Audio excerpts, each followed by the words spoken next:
wind in our sails.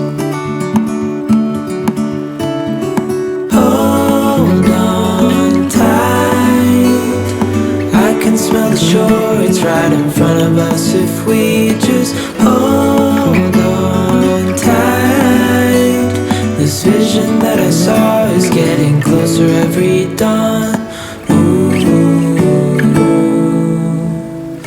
We are dreamers of the shore.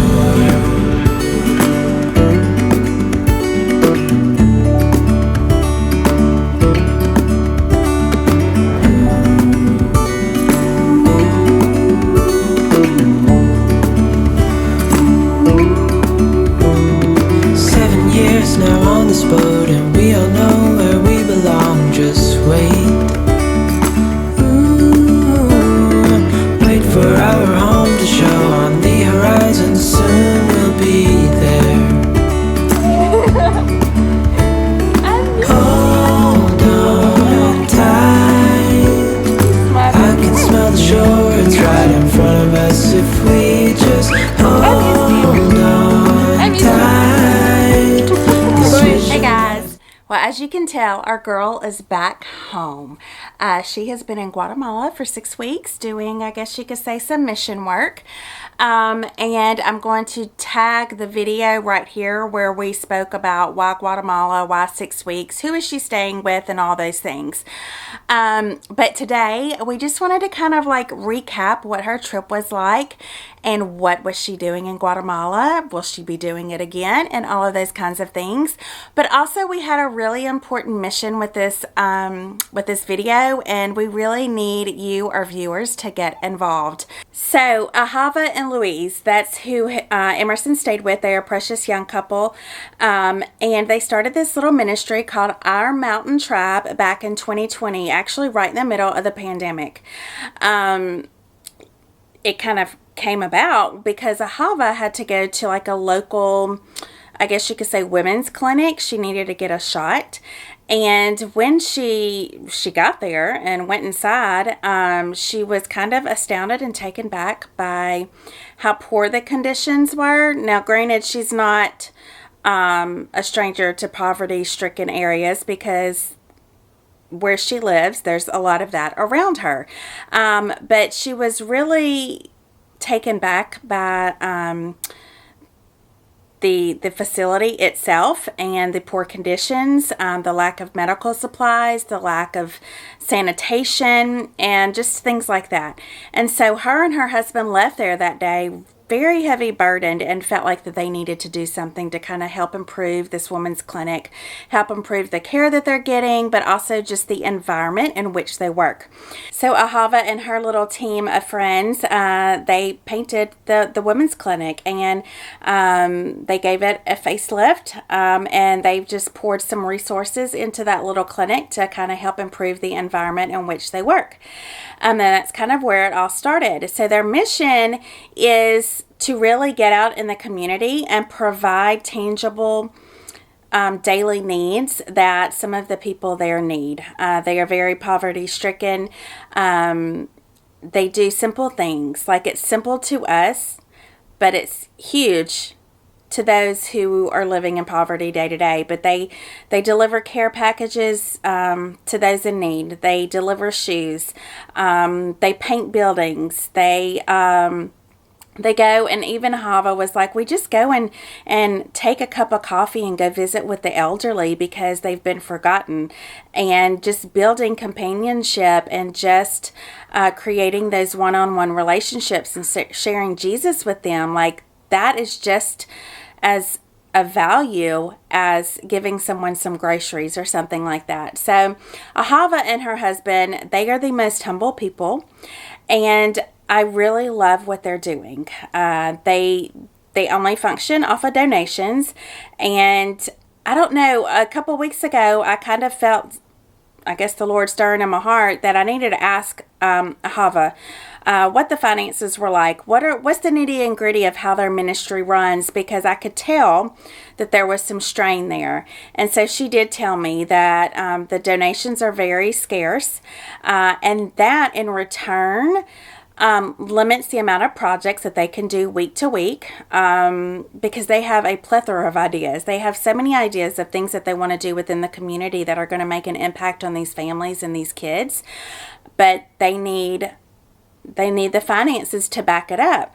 In addition, these very, very small donations are also supporting Ahava and her husband and their 2 little kids. They are living very modestly. In fact, she told me that they have been living off of $120 a month. They are doing everything that they possibly can to put every penny into the ministry and into the projects, while also putting food on the table for their kids and for their little family.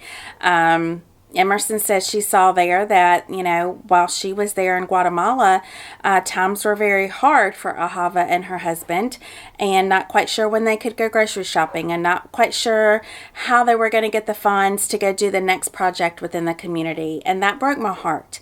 It shouldn't be that way. Ahava and her little family have chosen to commit to give back to their community and to share Jesus and to bring glory to God in all that they do. And they absolutely do. They never once complain. When I was asking her these hard questions, never once complained. So I decided that we need to step in and we need to help financially and help provide and help lift this burden that they're carrying so that they can focus on doing the things that matter the most. So in the description box below, I'm going to put a direct link to their website. I'm not going to say I'm begging, because I'm not going to beg. The Lord will provide. But if you're watching this video, here's what we need, guys. We need some one-time donations. If you're up for only giving one time, that's totally amazing, and you can do that on their website. If you're one who could be comfortable with donating $25 a month, $30 a month, or whatever it is that can fit your budget, I would highly, highly encourage you to sign up to be a reoccurring sponsor for their ministry. And again, you can do that on their website directly. It's very, very easy to set up. And I kind of broke down the math. Bare minimum, we need about 30 of you to pitch in and to set up the reoccurring monthly donation of about $25 to $30, y'all. I spent $17 today at the little bakery where Emerson and I go and film this vlog, just talking about her trip. $17, y'all. Just down the drain. I am certain that you and I and almost anyone watching this video has a spare $25 or $30 a month to give to a ministry that is truly making a difference. So I would be ever so grateful if you wanted to give, whether it's one time or whether it's monthly. If you don't want to give directly into their website, I am also going to leave my Venmo information and my PayPal information. And if you would feel more comfortable donating there, I will transfer every bit of money over to their ministry. And so anyways, I won't take up any more of your time. We'll hop on over to the vlog with Emerson, let her tell you about her trip, but I definitely just wanted to go ahead and get that out there and just encourage anyone watching this to jump in and help where help is needed, because they are doing the work that you and I probably can't do ourselves, and their work matters for eternity, and we need to help them. So thank y'all for listening. Well, let's go visit with Emerson. Okay, so first things first, are you glad to be home? They put fresh flowers on. That's how you know it's a fancy place. On her cheesecake, so she was smelling the flowers. No, I licked it. Oh, she licked the flower. I'm very glad to be home. Yeah, so she got home 2 days ago, right? 2 days ago. Yeah. And we're very excited to have her back, but you were very not hesitant on coming back, but you're going to miss your people in Guatemala, huh? Mm-hmm. Yeah. So it was a bittersweet moment. We just thought we would ask a few questions about her trip. Okay? Ready? Okay. She's always judging me. No, you said okay as if they were going to say okay. Okay, well, I'm talking to them like they're my friends. Come on. Okay, Emerson, question number 1. People want to know, do you feel called to the mission field internationally? Yes, I do. I don't. Do I think I'll end up living like internationally, like forever? Like if like is it somewhere that I would, because I've gotten asked multiple times if I'd go back to Guatemala and end up living there. I don't think I'm called to live there permanently, but I think I'm called to go. To go. Like go. Specifically do missions internationally rather than locally. Gotcha. And I think it's important to point out that no matter where you live, whether you're in your own neighborhood, your own community, or in another country, where you're at is your mission field. So, hey, Period. don't bang on the thing. You're shaking our camera and you're going to make people dizzy. You're going to make people dizzy. But I thought I was having trouble speaking English again. You're going to make people dizzy. Sorry, y'all. But anyways, no matter where she's at, no matter where we're at, our mission field is always just right where we're at. So always looking for opportunities to share Jesus with people and just be a light in this dark world, because we all know it's just getting more scary by the moment. Correct? Period. Period. That's her new saying, is period. That means like, yeah. They all know what that means. No, they don't, because the people watching this are people my age. They're not young hipsters like you. I'm really showing my age. So, tell everybody, what are some of the projects that you did? Like, just real briefly, what are a few things that you did? We put a stove into a widowed mother's house. She had 3 children, 2 little girls and a little boy, and they were just in like a little hut. And it was like mud, bamboo, and stuff, just made by hand.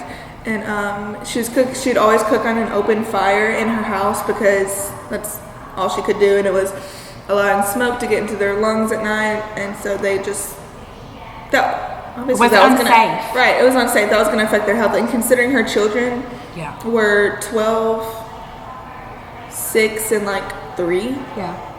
I mean that could affect them really quickly.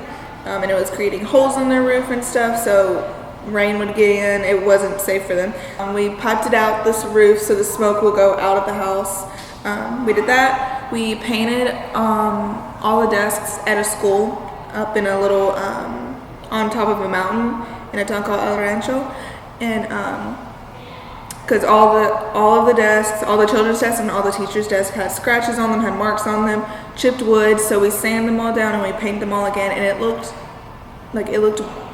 brand new after we got done with it. Like, it looked like a good school. We took a lot of care packages to families, like filled with food and stuff. We got shoes for some kids. I have pictures of me and Hava putting shoes on 2 elderly women and then their children. And then, so we did a lot of things for people.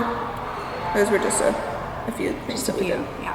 Okay. Next question: what impacted you the most while you were in Guatemala? Try to pick one thing. I think it was just seeing all the people that were so grateful for getting such small things. Mm-hmm. Like, you know, if you go give someone groceries here, like in the States, a lot of the times they're not going to think anything of it. But you take an elderly woman or a mother a bag of eggs and flour, like, she's going to break down crying and become so grateful.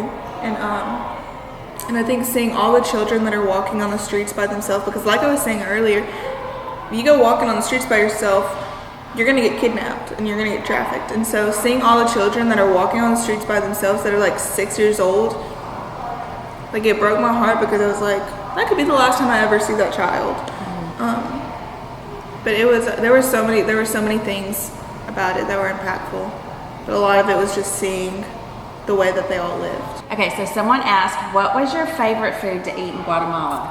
Tacos. Tacos. And that sounds so basic to everybody, tacos. But like, this one restaurant that we had sold tacos, and they were like, obviously they were like real tacos. They weren't like these hard shell Walmart tacos. They were so good. So were they crunchy, or are they all on tortillas? Yeah, they don't have crunchy tacos. Oh, they don't have crunchy tacos. So tacos were definitely your favorite. Yes. And then one night, as kind of a thank you to Ahava and her family and the whole team, Emerson took them to a restaurant. What was the name of it? Or do you remember? I don't know. It was a steakhouse. You don't order. They just, because they only sell one thing. They bring out this little mini grill, and it's got steak on it, it's got potatoes, and it's got corn. And it was amazing? It was amazing. They had bread too, and like tortillas, but tortillas come with every meal. Breakfast, lunch, and dinner, and snack. Yeah, so Emerson said they would eat a lot of eggs, beans, rice, yeah, and a lot of fruit. So whenever she was coming back home, I asked her, because I was getting ready to go grocery shopping, and I asked her if she needed anything, and she named off all these fruits. I was like, yeah, you clearly have been eating a lot of fruits while in Guatemala. So she ate very, very good. I'm sorry for all the background noise. Someone just opened the door that we had shut, so bear with us. Okay, someone asked, name your experience in 3 words. I would say life-changing. I know that was 2 words, but I'm going to count it as 1. Life-changing, eye-opening. I know that's 2 words also. It's okay. Life-changing, eye-opening, and impactful. Impactful, yeah. Those are good adjectives, good words to describe your experience. Okay, so what was the hardest part about being gone for 6 weeks? Because Emerson is very social and she does like to get out and go, but she's also a homebody and she likes to know that she can come home to her family, to her bed, to her home. So we knew that she would be getting homesick. So how was all of that? The first 2 weeks I was there, I was really homesick, like really bad. But I prayed and I prayed. I was like, God, don't allow me being homesick to distract me from my mission here, like what I'm supposed to be doing. Because if I'm homesick, I'm not gonna give everything. I'm not gonna come out of my room much. And so the last 4 weeks that I was there, I didn't get very homesick. Now I missed home, but not to the point where it was affecting how I acted and everything. So I'd say the hardest part about being gone was being away from my family and my friends. Yeah. But being away from my normal people. It wasn't being out of my normal, like, it wasn't being in a different culture. It wasn't having less things than I have here. It was just not being with my people. And the other team, like they've got several people that were on their little ministry team, and y'all would play games every night, watch movies. It was definitely a slower pace of life for you. Yeah. And there was a lot of downtime, which is great. But y'all had a lot of fun playing games and doing things that I feel like once you're back in your normal routine and how you do things at home, like you don't make time to slow down and do some of those. So we're going to end it here. I'm sorry for all the background noise. Hopefully it wasn't a huge distraction. But we just wanted to share with you all, number one, we really want to help this little ministry out, and we really want to step in and help relieve a lot of the financial strain that they have. But anyways, we're glad that you're back home. I'm thankful that the Lord used you, and I'm just excited to kind of see where He takes you from here, because the sky's the limit. We love y'all. Thanks for joining us. We'll see you next time. Bye.